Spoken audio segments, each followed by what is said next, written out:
I want to point out to you three successive phases of this experience. First of all, the Holy Spirit descended like a mighty wind and filled all the house where they were sitting. Bear in mind that linguistically, the word baptize means to dip or to immerse. This is an unquestionable linguistic fact. So every baptism has to be an immersion. Baptism in water is an immersion in water. But baptism in the Holy Spirit is an immersion in the Holy Spirit. You see, baptism in water, you go down into the water and come up out of it. But baptism in the Spirit comes down upon you and immerses you from above. You can compare going down into a swimming pool, being baptized, or walking under Niagara Falls. Each of them is an immersion. But the second one is an immersion from above.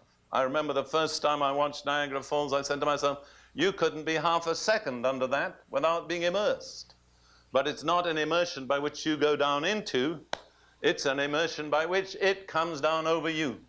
And so every one of the disciples in that upper room at that point was immersed in the Holy Spirit descending upon them from above. It says it filled all the place where they were sitting. So they were totally immersed in the Holy Spirit. Phase one.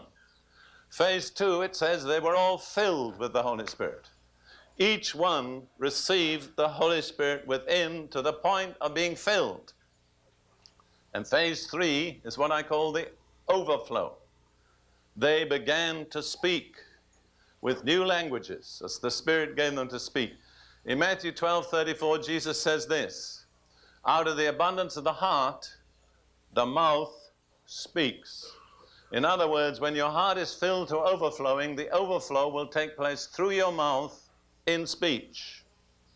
So this is scriptural. When they were filled and could contain no more, the overflow took place. They began to speak as the Spirit gave them to speak. Those are the three phases of that experience.